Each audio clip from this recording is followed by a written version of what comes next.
Frequency friends and polarity pals. Visualize the lines of force. Warm up your tea using electromagnetic conduction. And I'm afraid you'll have to repeat yourself. I couldn't hear what you said. Because it's time to talk Tull to me. It's an electricity joke. Oh, I got it, yeah. What? I can't think of anything for volt. No, there's nothing funny about electricity. There was revolting. Oh, that was good. There it is. Hello. I am Omen Thomas Zaid. And I am Nick McGill. Together, we are the Feckless Moans. And this is Brilliantly Lit Against the Night Sky Talk Tull to me. A meter reading in the prog rock power station in which Neutron Nick and Omen, it's the unit for measuring resistance to the flow of electricity, Omen. will electrocute ourselves by sticking our fingers into the exposed wiring of every single track that high-voltage rock band Jethro Tull has ever assembled. We will generate sparks using Martin Barr's Bendix drive. We will reverse the polarity of David Pegg. And we will increase efficiency by installing a Doan-Perry diode. And if we cycle the current and avoid blowing a flute fuse, we may be able to divert the Anderson amperage to a Scottish Sprag clutch, ignite the spark plug sporin, and get the Tull tachometer into the red zone. Did you say Bendix drive? What did you say? Yeah, Bendix drive. Like possessive of Bendick? No, just Bendix, Bendix. It's a type of a flywheel that uses inertia. Oh, cool. I just thought the only other time I've heard the name Bendick is you have a friend named Bendick. I know, but this is a different form of that name. It's a declension. It's Bendick, Bendix, Bendices, Bendopolis. I've been declension all day. Bendicitis. Nick, hello and welcome back to the podcast. It's been a moment since we recorded, and it is lovely to see the top of your head. Here I am. Look at my gray hair. We are good to go. And today, we are talking about a song that we have sampled on the podcast a number of times. Plenty of times, yeah. We are talking about Jump Start. Jump Start, track number 3 off of Crest of a Knave, 1987's classic that everybody loves, right? Everybody? Yes, everybody loves we it? love it. We love it. Play it more. Do more. Play the song. Do it twice. I think they want us to play the song, Nick. Calm down, everybody. Yeah, okay, so I guess we'll just jump right into the song. Jump start our listening experience. Here we go.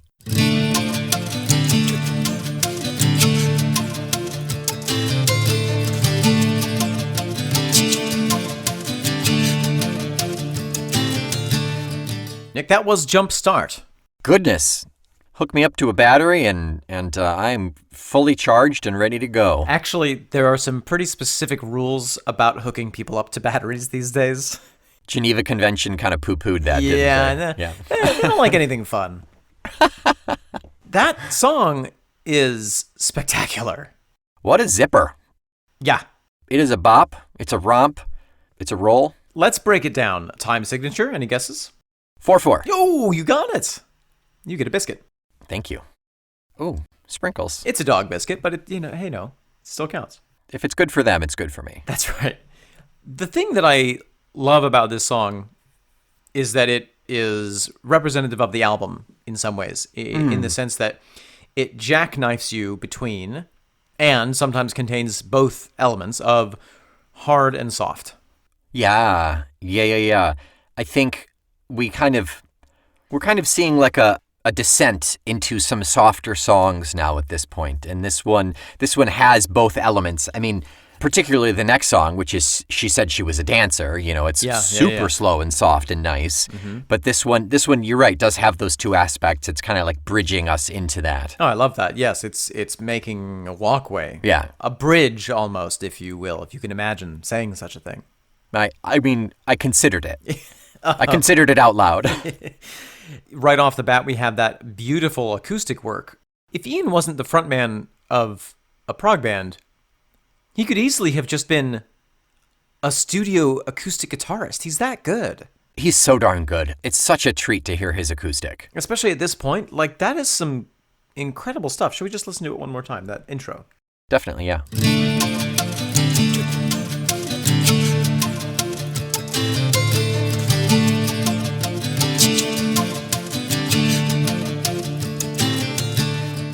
It's straightforward, and it gets a little bit more complex when we get into the verse, but it's just so expressive, and it's got so much going on in it that it sets a rich floor for the song.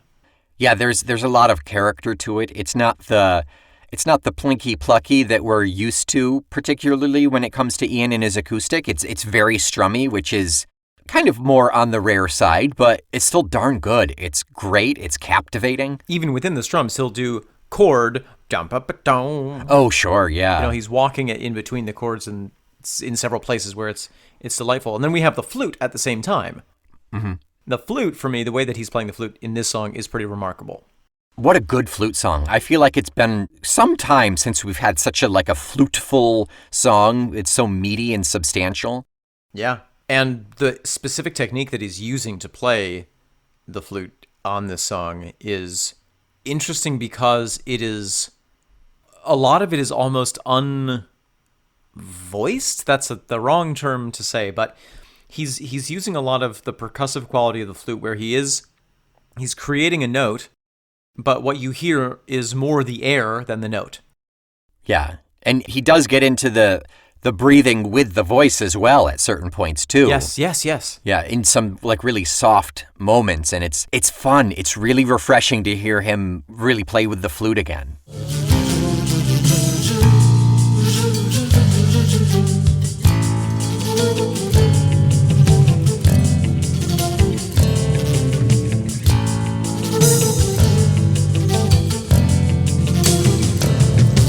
It's cool, and the fact that it has that breathy percussive quality works so well in the song.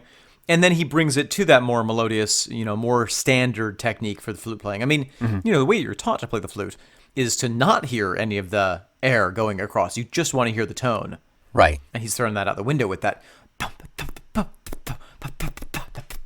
It's almost like scatting. How much do you think this is just the fact that it's crazy hectic rock flute, and the fact that he made a conscious decision? Could that be played without hearing any of the breath, with how manic Absolutely. it is? Yeah, it can. Okay. Absolutely. He has the technique to do that. He could have gone he could do that without hearing that there's even a human being attached to it. Okay. Flutatron. Flutetron, yeah. Yeah. He could make that sound, but he's chosen to make us hear the air whistling across a hole. Yeah, it makes it raw, and it adds to the spiciness of the song. If you blast enough air across your hole, it will be raw. It will be raw and spicy. Spicy. Jesus Christ. Starting at about 30, we get the bass coming in, and I think the drums come in right around there too. Bass is really nice. I never really noticed the bass before, but it's in there. It's nice. Through the bruised machinery, blood smoking haze of industry. Peggy feels very alive. Yeah, it's good to hear Peggy back, kind of reinvigorated. Yes, it is. Fun note about David Pegg and this period of time with Tull. In the tour that happened subsequent to this album's release, of course, they toured with the material, and David Pegg was actually doing double duty because the opening act for a lot of the concerts was Fairport Convention. Oh my gosh. So David Pegg would go on and play an entire set with Fairport, presumably go and change his hat, come back, and play a full set with Jethro Tull. He must have been exhausted. I mean, imagine. I bet. Yeah, that's crazy. Yeah, it's pretty nuts. That's how much Dave Pegg loves the bass. You literally cannot get him to stop playing it. No, you just unplug the bass, but he keeps going. Speaking of Fairport Convention, drums, you mentioned drums. That's right. This is the first appearance on this album of...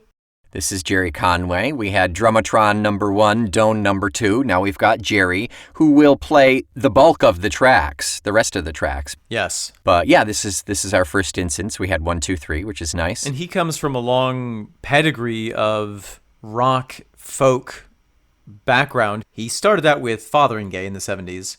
Mm-hmm. And also for Eclection.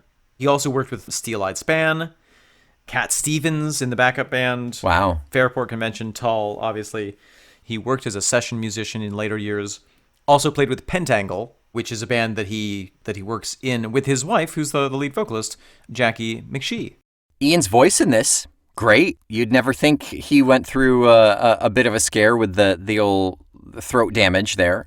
No, but you can tell that a lot of these songs are written down. Yes. In a different key, which is, obviously intentional, so they can avoid canceling any tour dates. But also it sounds amazing. I mean, I just love the sound of it. It's great. And he does get kind of high in here, too. It's not the crash test dummies. Like, he still gets up there.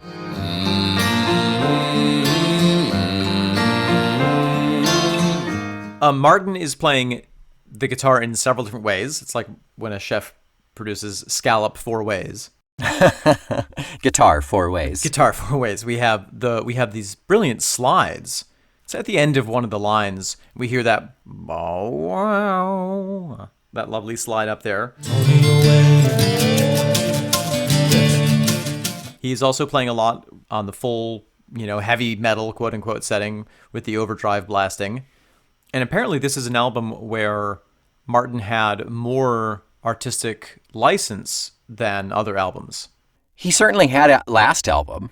So this is from the A Passion Play the Story of Ian Anderson and Jethro Tull by Brian Raby, a book which we've referenced a number of times. Mm-hmm. On Crest of a Knave Bar says, "That's the album where a lot of things were my invention. There are still chunks of the music where Ian very much knew what he wanted, but I think my input was far greater on that album than any other album." Wow. Yeah. Huh. Kind of inspires me to listen with new ears then, I think. And to your point, he also says, "On Under Wraps, I co-wrote a couple of songs with Peter Vitesse and put the lyrics on. So that's the nearest I've come to writing a song for Jethro Tull." Yeah. This was obviously pre-Hot Mango Flesh. Yes. Is that a Martin Barr song? Yeah, I think he wrote that. Oh my gosh. Yeah. I love that song. I can't wait to talk about it. It is kind of the bastard child. Not many people like that song. Going back and forth between the slide technique, Ian's acoustic guitar, Martin's heavy rock guitar, and even the different flute techniques that are being used, the drums coming in and out, we get that sense of the darker mystery moments and then coming out with these flashes of light. Mm-hmm. There's some great instances of unison between the guitar and the flute.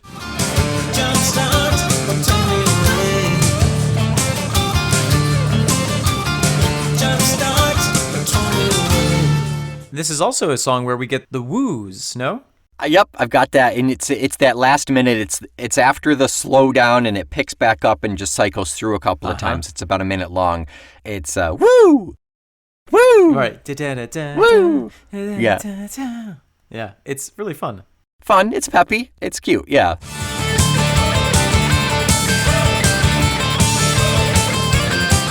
Anything else to say about the music of this song? Nope, that is it for me. Those woos are right at the end. It's great. It's got a nice little button on the end. It's a nice little package. I like it. How long is this song? How many minutes? This is just under 5. It is, oh wow, it's 4:52. Yeah.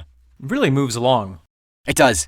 I guess I would classify this as a longer song, but it doesn't feel like it at all. Especially on this album. Yes. Yeah. All of them feel slightly lengthy, but aren't. Unless they're the ones that are, and then you're like, wow, this song. Yeah. It'd be interesting to see if there's a way to get the beats per minute, the average beats per minute of some of these songs. I'm sure I could probably run it through something if I had any time. Speaking of running, I did my 7.5 kilometer run over the weekend, and I've been using music to pace myself, to literally stay on a certain pace, to try to keep a consistent pace, if you will. I might. And what I've found is a good running pace for that distance is 160 beats per minute, which is really funny because 160 beats per minute, at least the playlist that I was listening to that was assembled by Spotify, was up-tempo white people songs and very down-tempo brown people songs. It was like all of the rock songs were like, yeah, here we go, we're so excited. And it was like all of the slow hip-hop songs. It's like Beyonce's ballad song. That's very funny. I was cracking up as I was going. I was like, this is a bad pace. I need to change. I need to go slower or faster because I can't stand this. That's hilarious. That's great. Shall we step into this alleyway? That sounds like a good idea, yeah. Okay, great. You're only halfway there. Oh, watch out. Watch out for the cats. It's dark back here. Yeah, I thought that lamppost was going to turn on, but I guess it hasn't yet. No, we should put in a request. Yes, I'm sure the city will honor that. So last week, I posited my theory on Jethro Tull music videos. Yes, you did. And your theory was that no member of the band except for Ian Anderson ever appears in a Jethro Tull music video. Based on literally the 2 music videos that I've ever seen. Sweet Dream and Steel Monkey. Yeah. Like a day after, somebody dropped in the Discord the music video for Lap of Luxury. Uh-huh. And lo and behold, Babyface Martin is right in there. He and the rest of the band members are definitely a part of that.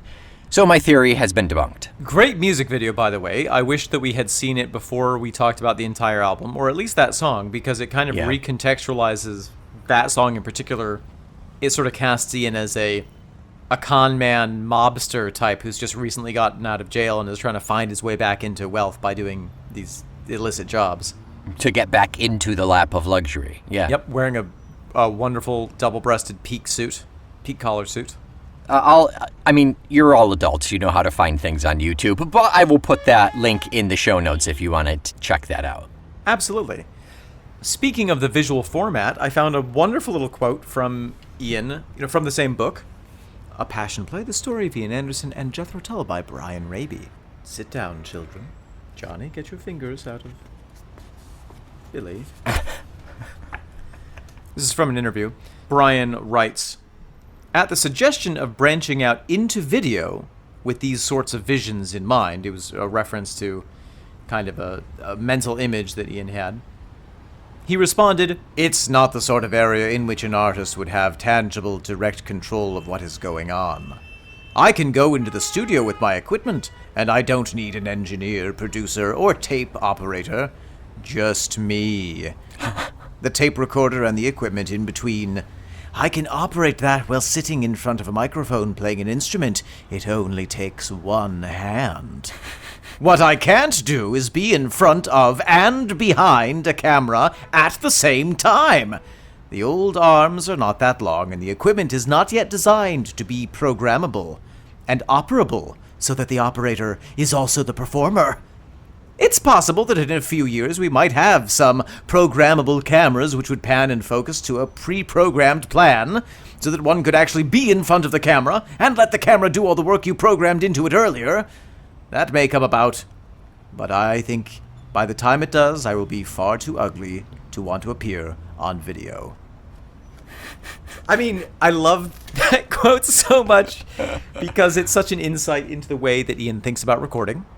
Yeah.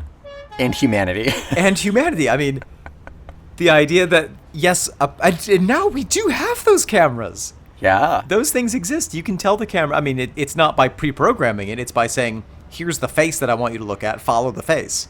Mm-hmm. And it'll do that automatically. You even have cameras attached to drones, which you can put in follow mode and follow somebody around. Or, follow you around. But, the idea that that's the ideal performance environment is really funny to me. Literally no one else's input. Please let me just do it all on my own. The funny thing is that's how Charlie Chaplin actually made films. Not by pre-programming the camera, but by telling... I mean, the camera shots were a lot simpler that day. Mm-hmm. But he would tell the camera operator, we want this shot, and then this shot, and then this shot. And he had it all in his head and then could execute the performance. He directed his movies. He absolutely directed his movies. He directed himself. Yeah. It's pretty crazy. Yeah, Charlie Chaplin and Ian Anderson, same person. Kind of, in a way, cut from the same cloth. Fiercely independent, shrewd businessmen. Tiny mustache. Tiny mustache. Nick, anything else while we are here in this alleyway getting tetanus? I think I smell urine. Not sure where it's coming from. I'm sorry about that, Master Nick. We couldn't stop on the highway on the way here. Oh, there. I was wondering when you'd catch up, Mary. Thank you. The cranberry juice has finally hit my system. Oh, dear God. Well, you're just in time. If you could hand me that email, please. You won't like what it's basted in. Oh, goodness. Sorry, Mary. If you just hold it up, I'll read it. Here, I'll light this match. Thank you. Okay. So this is a return writer inner. This is Folky Phil writing back in. Folky Phil. Folky Phil here again. It's not optional. You don't get the choice. Folky Phil. Wow. Thank you for that really professionally academic breakdown of the song. I feel like So brilliant. what you wrote to us, you should send it to a dozen universities. I think you'll get an honorary master's out of it. We can't give you one. Yeah. But we really appreciate the insight. And I think that interpretation stands up. I think you're pretty spot on, yeah. Yeah, I'm just so tickled by it being March, the month, March. Yeah, totally. The mad scientist. It's so tickling for some reason. And March, they say March comes in like a lion and goes out like a lamb. It's a month of big change. And, a scientist affects change in their experiments. Absolutely. Fantastic. Thank you so much for breaking that down. Please continue to write into us with any interpretations of songs that you might have. Yeah, we accept and embrace them. Thank you. Thank you. Nick, I think that rat has fallen in love with my shoe, and it is time to go. Is that what that squeaking is? Yeah. Okay. I'm just going to leave the shoe here. Yeah. At this point, it's common law marriage. Here we are, second portion of the episode. Let's talk, if we can, meaning of this song. Jumpstart. Nick, this is a song that really snuck up on me today. Because when I saw on the schedule you were doing Jumpstart, I thought, oh, great. It's a nice, simple one. And then I read the lyrics and I was like, oh, no. Yeah. I may not know at all what this is about. Honestly, it doesn't feel like there's much jargon or cultural difference that we're missing. Like, it all makes sense, but it doesn't make sense together, Not yet. And at least not to us. Correct. But let's break it down. Nick, what is a jump start? I know it's maybe a pedantic question, but let's talk about it. Well, I mean, I'm assuming, and it seems to be a part of the song because the reference to jumpstart or tow me away. Sure. A jumpstart is when your battery dies in your vehicle, and you can jumpstart it. If it's not completely dead, you can recharge the battery a little bit by charging it with another battery. Right, you hook up another battery to it, you send just enough power from the good battery into the dead battery, which allows the dead battery to start the engine running, and then once the engine's running, it starts feeding electricity back into the battery. So it's kind of bringing something back to life, or that term can be applied to the economy or other processes. We're going to jumpstart this process by infusing it with a bunch of energy at the start of it. Right. All coming back to that idea of jump-starting the battery. Yeah. This is an automotive term. Automotive term. And engineering. This song sounds like a flirtatious, sexy song, right? That's what I always thought. Yes. Won't you hook me up to the power lines of your love, jumpstart or tow me away? Hook me up to the power lines of your love. Jumpstart or tow me away. What I, as a youth, always interpreted that to mean was, just, hey, baby, you're the charge to my battery. give me your heart and make it real or else forget about it.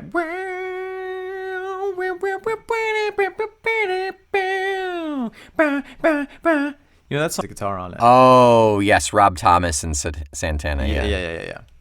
Okay. Yeah, I mean, it could be inspired by that. Yeah.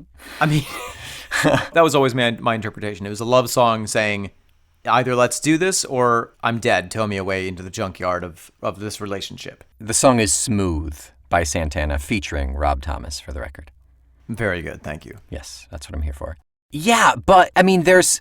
Not only is he talking about Mrs. Maggie, first of all, Mrs., she's married, Mrs. Maggie, he's imploring her to hook him up to the power lines of her love. But he also asks Mr. Policeman, Jack Ripper, and Mr. Weatherman to do all of that. Uh-huh. Is he just DTF here? Is this any port in a storm? Like, what's going on? Is this spring break? I think that in order to suss out the meaning behind this, I think we're going to have to dive into the imagery.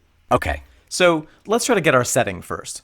In the dark of the city backwoods, something stirs and slips away. In the dark of the city backwoods, something stirs then slips away. So the city backwoods is already a fantastic turn of phrase, juxtaposing an urban environment with a rural environment, but it kind of brings to mind the unmapped, uncivilized parts of the city.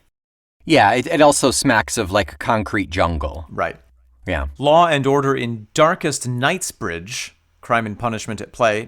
Law and order in darkest nights, bridge crime and punishment at play. Now, that's another juxtaposition because Knightsbridge is a very fancy, well-to-do part of London right next to Hyde Park and Kensington Gardens. Okay. Where J.M. Barrie famously played with the kids and invented the story of Peter Pan. So it's a very well-to-do neighborhood. Okay. Especially in this century.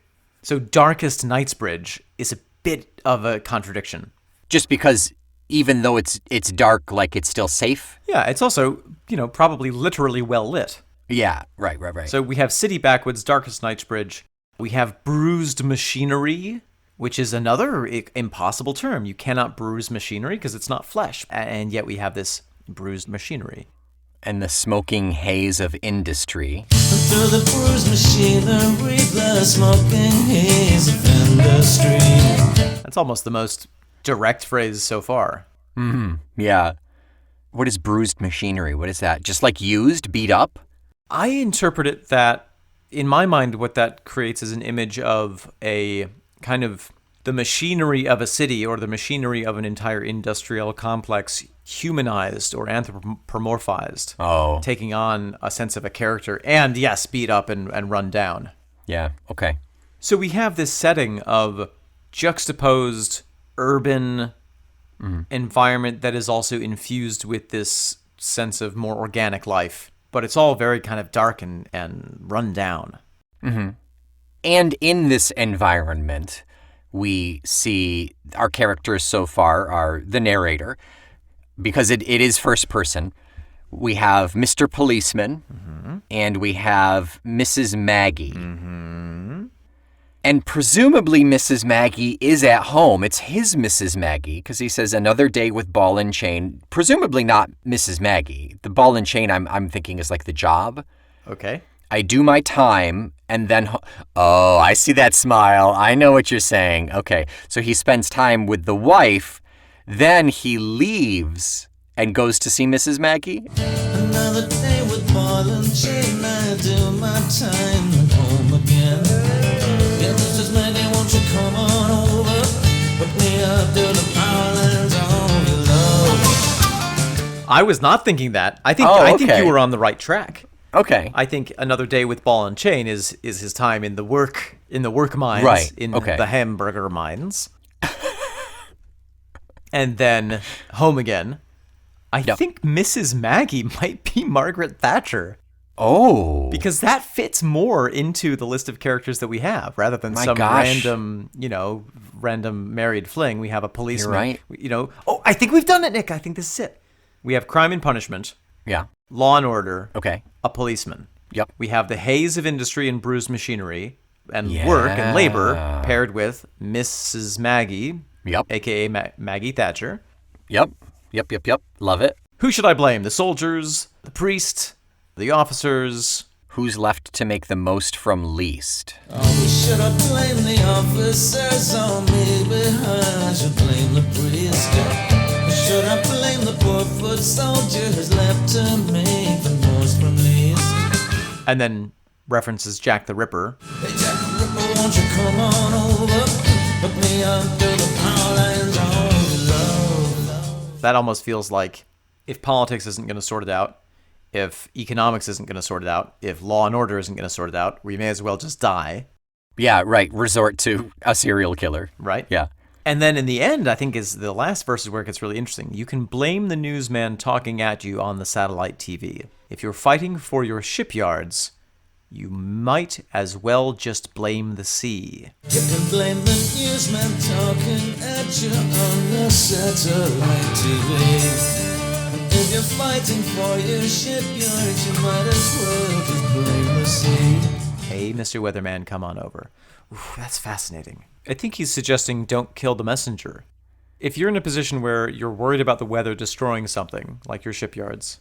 Oh, right. Yeah. You can blame the news reports, you can blame the weatherman, but actually you should be blaming the sea. Well, I think what he's saying is you might as well just blame the sea is you get the same result whether you blame the sea or the weatherman. Exactly. Neither of them, there's no consequence to that. So Right.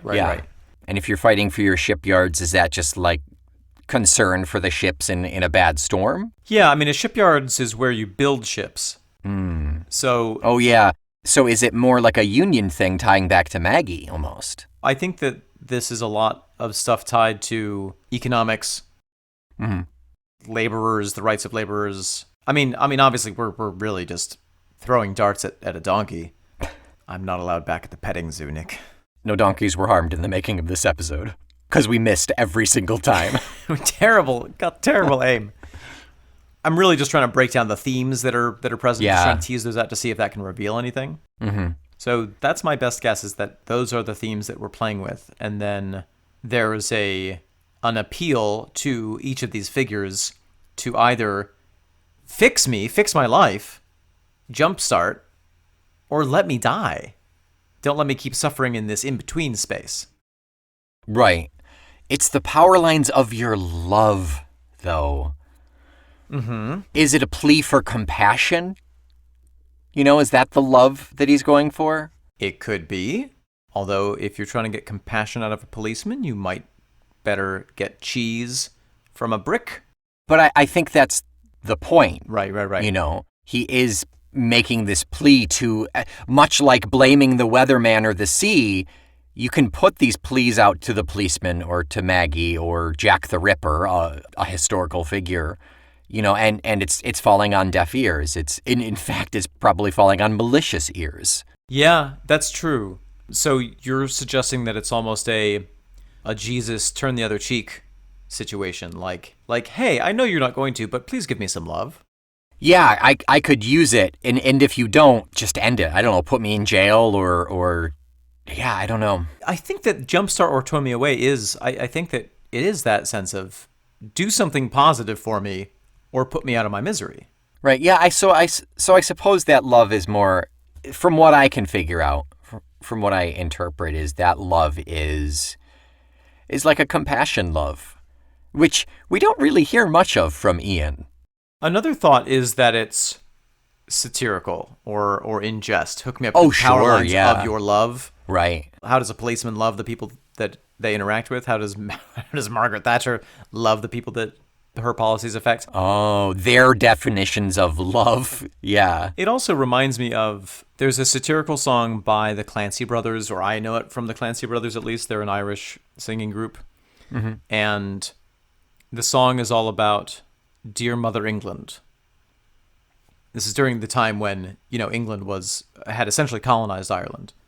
Yeah. And the song is all about, it's satirical from the Irish perspective, saying, oh, dear Mother England, we just want to be good little children for you, to earn the love that you have so generously given us.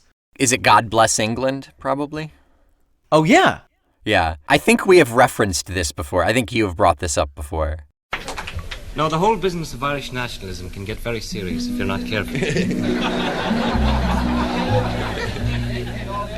But there is a light side to it, fortunately. As most of you know, for about 800 years, Ireland was under the loving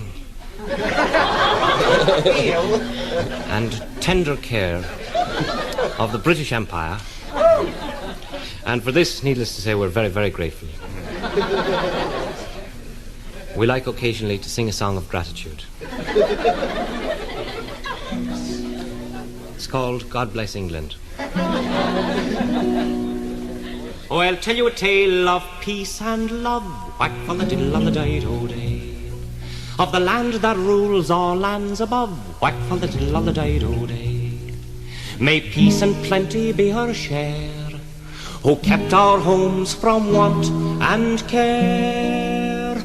Oh, God bless England is our prayer. Whack for the diddle on the dido-day, whack for the diddle on the dido-day. So we say, hooray! Come and listen while we pray. Whack for the diddle on the dido-day. So that introduction was really exactly what I was referencing. Absolutely, yes. Yeah, everybody knows the joke and understands it. Right. There is a sense, when you are interacting with figures of power, whether they are authoritarians or people rolling out justice or, creating economic policies, there's often this line or this sense of, well, we're doing it for your own good. Yeah. So I wonder if that's the power lines of your love. Oh, power lines. Oh. They're people in power. We did it. We did it, Nick. Good night, everybody. Oh my goodness. Holy cow. Yeah. Yeah, so they have power. They have the ability to do this. It's all people who have power, Nick. I'm plugging into your power. Yeah. Oh, and what happens if you hook yourself up to an actual power line? Yeah. You get electrocuted. Yeah. Either you jumpstart yourself, which is like, I guess, the positive, like you are jump-started, you've got the energy. Right. Or tow me away, the battery's dead, or I am dead. Right. Wow. I mean, what a ballsy thing to say to a police officer. Look, officer, either send me on my way and show me the directions to get home safely, or fucking arrest me. Or shoot me, kill me. Yeah. That's interesting. The imagery I can think of is the Vietnam protester who stuck the daisy in the National Guardsman's rifle. Yeah. This first verse, in the dark of the city backwoods, something stirs, then slips away. Law and order in darkest Knightsbridge. Crime and punishment at play.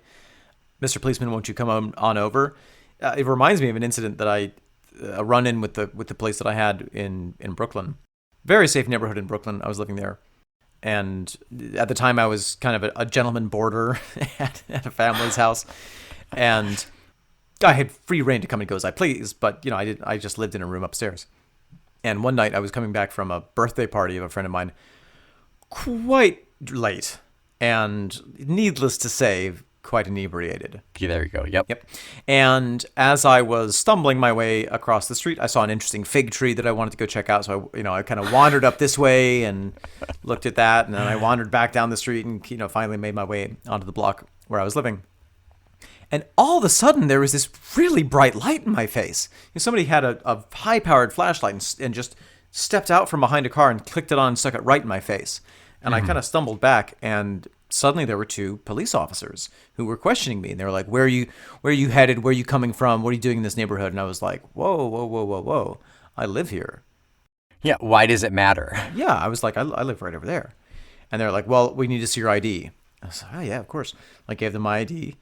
And of course it had my address in upstate New York. And they were like, well, this says you live in Mexico, New York. Where even is that? And I was like, yeah, right. I was like, look, I'm renting a room here. I work here in New York City. That's my permanent address. And they're like, well, we're going to have to take a look in your bag. I had a big backpack with me. Then they asked me, are you aware that there have been a lot of burglaries in this neighborhood recently? Bullshit. No, but there had been, was the thing. I take it back. Regular shit. No, I'd been aware of it. I was like, yeah, I have heard that, actually. I've seen the signs up and everything. And they were like, well, we're going to have to look in your bag. And at that moment, I started panicking because my bag was full of carpentry tools from a strike I'd been doing. So there was like a crowbar and a hammer and my work gloves. And I was like, okay, look, officer. Anyway, I mean, it went back and forth. But at a certain point, I was like, I had that feeling of like, look, if you're going to arrest me, just arrest me. Yeah. We're going to. Right. But please, either way, just get the light out of my face and like, let's move on to the next part, whether that's letting me go to bed or taking me to prison.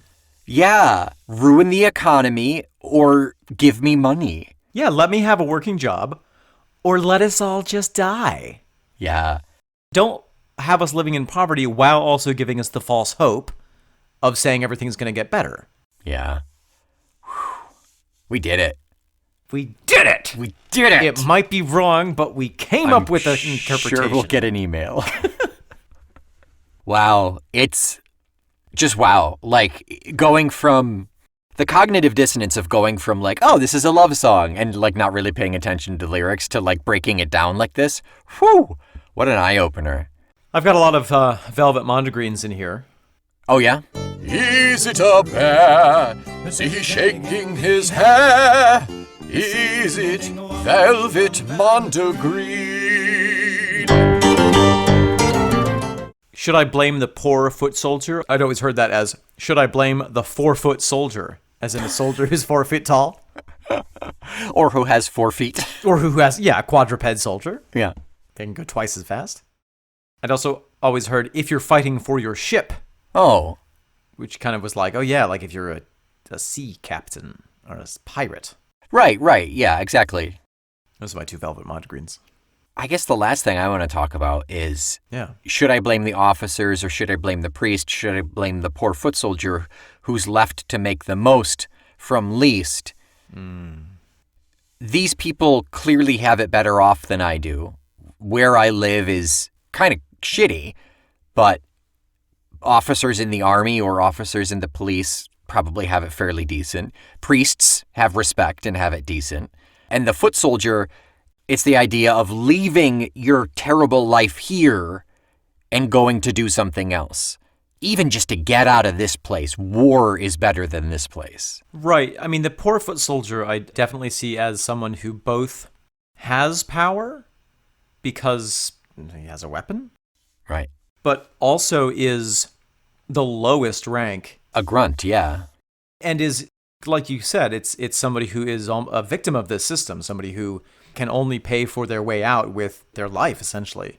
Right. So should I blame that person who has made a hard decision for themselves and is now, has a gun down my throat Yeah. all the way down? We decided it wasn't a romance song moment. I can fit an entire bayonet down here. Let me just unhinge my jaw. Oh, God. And I think that is sort of the exception in this list of people that proves the rule. Yeah. Oh, but also, people in real positions of power will often pit people in positions of no power against each other. Sure. Absolutely. Because then they can't band together to overthrow the asshole in power. Should I blame the soldier for the war? No. You should blame the government for the war. Yeah. The soldier is just trying to, get enough money to get their grandma out of cancer poverty. That's the worst kind of poverty. It's bad. Yeah. That's more of an American thing. In Britain, at least at this time, they still had the NHS. Whew. Nick, anything else to say about Jumpstart?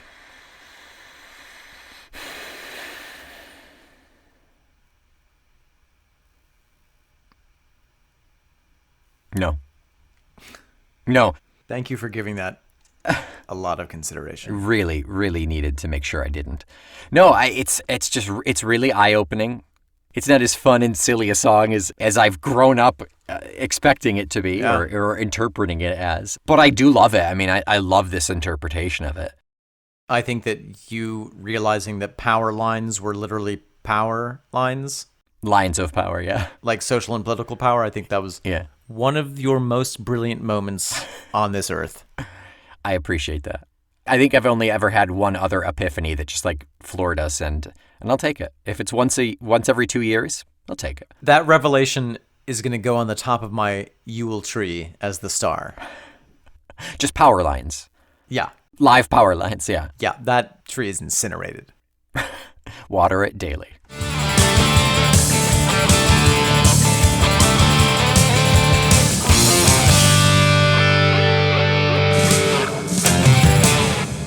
Nick, what are we talking about next week? Oh, goodness me. Next week, as mentioned earlier, we're going to go into something a little softer and sweeter and officially more sultry. We're going to talk She Said She Was a Dancer. Yes, we will. She did say that, Yes, didn't she did. We don't have Talk Tull to Me branded ball and chains for you, or balls and chain, I suppose, I'm afraid. But there really is a wide selection of merch that you can get with a variety of silly designs on them. So why don't you check out the TeePublic link that is in the show notes and see for yourself. If you're tired of blaming the newsman talking at you on the satellite TV, why don't you take a break and come over to our Discord chat, which you can access for a mere $5 a month. With inflation, that's hardly anything. Thanks, Maggie. I'm going to be honest, I do blame the priest for not giving us a 5-star rating and review. Please don't make me blame you as well. Until next week, you might as well just tow me away, because I'm Nick McGill. I am the Smoking Haze, Omen Thomas Sade. And we are the Bruised Machinery, the Feckless Momes. And this is Crime and Punishment at Play. Talk Tull to Me.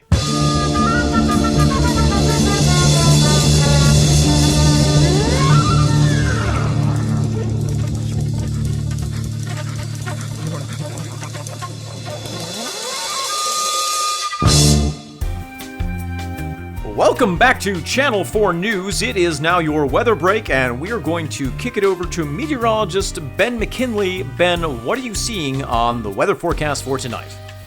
Well, Chet, I am afraid that there is a threat of snow this evening. Oh, snow threatening the good people of the East Coast. That's right. Put on your parkas, get those shovels warmed up, and don't forget your long underwear. There will be at least 2 inches of snow. Prepare yourselves. 2 inches. I can already hear the good citizens of Fort Waynington fighting for their lives as those 2 inches come their way. Now, what are we looking at for the weekend, Ben? Oh, I'm afraid it will just get darker and darker. We will see partly cloudy weather tomorrow with a slight chance of snow flurries. And of course, you should lock yourselves away for at least 12 hours of that day so you do not risk your life. Ben, I think the question on all of our minds is how can we go on living with this threat of slightly cloudy skies blocking out God's own beautiful orange sun? How can the good people of this city simply go on? I wish I had good news for you, Chet, but the following day, Sunday, is going to be no clouds in the sky at all. It will be sunny. All of that snow will be melted. There will be floods in basements. Yards will get soggy. People will get melanoma. Sweet baby Jesus. It is truly an invasion of solar rays onto the good Christian nation of this East Coast. People are going to have to get their weapons ready, and by weapons I mean parasols. They're going to have to ready their ammunition, by which I mean SPF 50, and there may be no survivors. It could be the end of all humanity. Now, Ben, I don't want to alarm anyone, but I am observing that after the Sunday sunny day, we in fact do return to Monday. What fresh hell awaits us on the weather on Monday?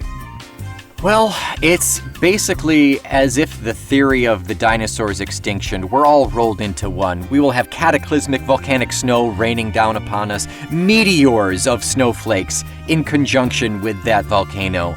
Honestly, I don't see how, if we have made it this far, I don't see how we'll survive. I'm seeing that low pressure zone is really of biblical proportions, moving up along the Interstate 12, which we can assume by that point will be completely washed away. And now I'm getting angry calls in from a lot of our listeners saying that we are terrifying them, and to them I say, good.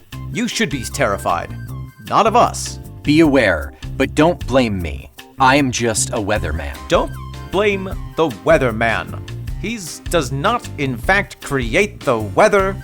We have had multiple series on the fact that weathermen no longer sacrifice any animals in order to affect the weather. That has been deemed unchristian. Oh, Ben. What is it, Chet? Chet, tell me. I'm just getting this in, Ben. There is a slight breeze here in the office. Oh, dear God. Dear God, someone's left a window a half an inch open. This may be my last report. Without a sweater, I don't see how we'll go on. I'm getting a small goosebump on my lower back. Chet, it was an honor to work with you, and I want you to know I've always loved you. Ben, before I get blown away by this gentle zephyr, I just want you to know one thing. Your hair is an inspiration to all weathermen everywhere. And secondly, let the good people know that Talk Tall to Me is a proud member of the Feckless Moms Audio Network. I said it! Squeaky, squeaky, squeaky, squeaky, squeaky. The chair? The office chair just lightly rolling.